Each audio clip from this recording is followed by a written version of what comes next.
নমস্কার। তো আজকে আমি কলকাতা চলেছি। কলকাতা যাওয়ার একটাই কারণ হলো আমি আর বান্ধবী কলকাতা থেকে আমরা মায়াপুর যাব। তো ভোরবেলা উঠে পড়েছিলাম। উঠে 7:45-এর ট্রেন ছিল, যেহেতু বেহালা থেকে যাব তো ভোরে উঠে হাওড়া গেছিলাম। হাওড়া থেকে আমরা ট্রেন ধরে নবদ্বীপে পৌঁছে যাই। তো নবদ্বীপে যাওয়ার পথে প্রথমেই গৌরীয় মঠটাতে গেছিলাম, বিশাল বড় মঠ। আর এখানে নাকি রাধাকৃষ্ণ হচ্ছে সব থেকে সুন্দর, সত্যিই সব থেকে সুন্দর ছিল। রাধাকৃষ্ণের মুখটা এই এত তুলবো আমি। সুন্দর দেখতে, কি সেলফি বলবো। তুলে কি হবে? তো এইখানে কিছুক্ষণ থাকার না, পর সেলফি তোলা নিষেধ। আমি আর আমি সেলফি বান্ধবী পরে একটা জায়গায় যাই। তো কি বান্ধবীর মেয়ে সে কি বলছে কে কেমন জানে, লাগছে তোর ঘুরে? মন দিয়ে। ভালো লাগছে?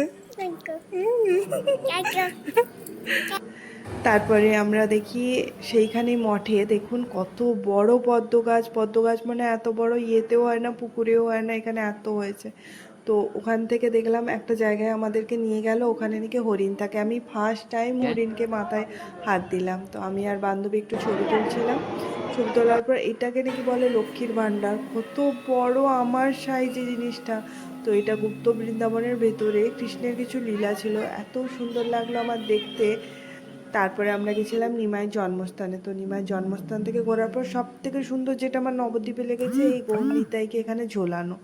গৌরনিতাইকে ঝোলানোটা আমার এত সুন্দর লেগেছে, মনে হচ্ছে যেন আমার জীবনটা সার্থকই হয়ে গেল। আর গৌরনিতাইকে দেখতে এত সুন্দর। তো কেমন লাগলো অবশ্যই জানিও। অনেক দিন পর ইউটিউবে ভিডিওটা ছাড়ছি, শরীরও ভালো ছিল না, ঘুরতেও গেছিলাম।